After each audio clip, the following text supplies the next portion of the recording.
Lee, according to the San Francisco Standard, dialed 911 and screamed, "Help, someone stabbed me." That cell phone is a critical piece of evidence in a case like this. San Francisco's DA, Brooke Jenkins, says detectives are looking at every angle.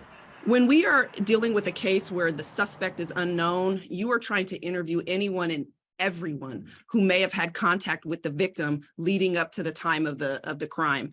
Lee, perhaps best known for creating the mobile payment service Cash App, was a tech icon who lived in San Francisco for years before recently moving to Miami.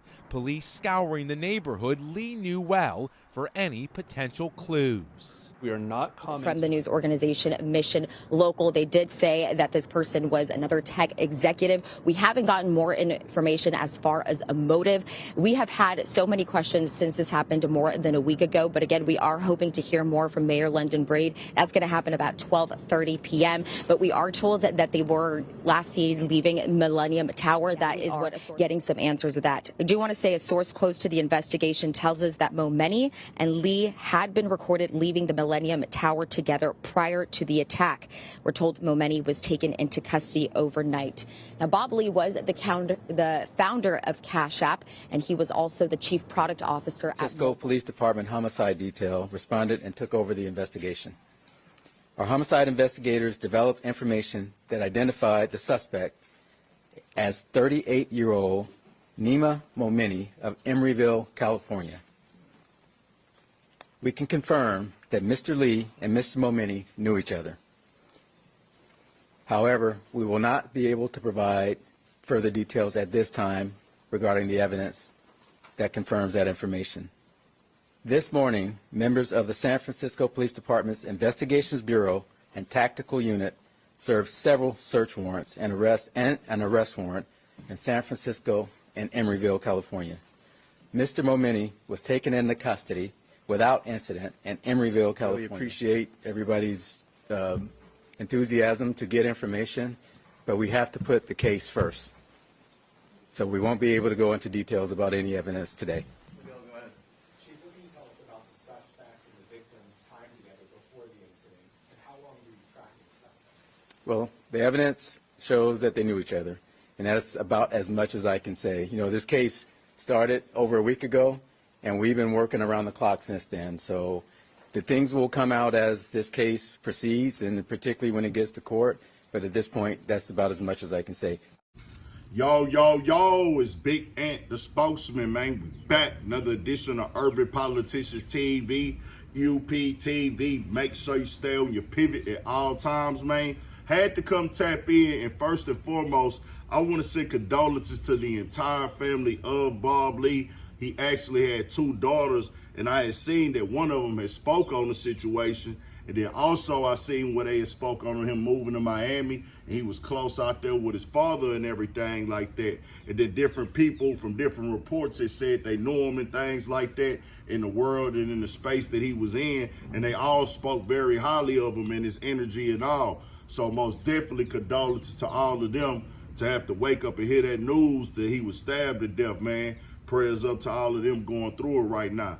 And I'm going to have links in the description from Fox and CBS, and I'm going to get into the write-up in just a second. We saw this news break last week. Cash App founder Bob Lee stabbed to death in San Francisco, and they actually put a video out of the aftermath in the situation, man, and nobody knew what it was, what this was about. We've been seeing different people in the tech world or just all over the place getting killed as of late in these different pockets and everything. At first, the people in the area of San Francisco and everything like that was talking about the crime in the area. The police wasn't doing their job, but now it has been revealed that it was somebody he actually knew that they said allegedly did this and who they charging by the name of Nima Momeni. And he actually is coming like 20 minutes from outside of San Francisco and everything like that. And I'm gonna tell you like this, they keeping everything on the hush right now, so it ain't really too much to reveal in this situation. I guess the way they handling the case, I don't know if it's something that gotta be hid. We shall see in this situation, but the write-up says this. Mission Local first reported that Momeni and Lee, who was killed on April 4th, knew each other and had been driving through downtown San Francisco together in Momeni's car. But Lee's former wife did not know their exact relationship, and she could not explain a motive for the death. San Francisco jail records identified the man as Nima Momeni, 38, who was booked on a homicide charge. His LinkedIn account shows he is a UC Berkeley graduate and the founder of Expand IT in Emerville. Listed himself as the founder of Expand IT, Inc., the Bessler building at 4053 Harlan Street in Emerville. The company touts itself as a group of enterprise IT professionals who provide technology support, project management consulting, security audits, and help desk support. The company's website was taken down Thursday morning. No one from his company returned a request seeking comment about Momeni's arrest. And this story is going to get way deeper once all the facts come out. The police said they've been working around the clock on this. So there is a reason why they did charge him. It got to be probable cause for them to even get the warrants to his buildings and offices and everything like that. So we shall see in the end once everything get confirmed. At first, they were saying it could have been somebody random. Maybe they was just thinking it's violence in the area. But nah, it's somebody he knew. And a lot of times, this is how it goes. Killing somebody is never the way to solve an issue. I'm going to keep it all the way 1,000 with you, because in the end, you're going to come up real short and you're going to lose, and you're going to destroy your whole reputation, and your family going to be left in the free world to deal with the fire. Now, Bob Lee being the founder of Cash App, keeping it all the way 1,000, that right there that made so much convenience. He done provided a hell of a service, him and the team at Cash App, to the entire world and everything like that. I always say in the joking way, no disrespect, Cash App is for the streets.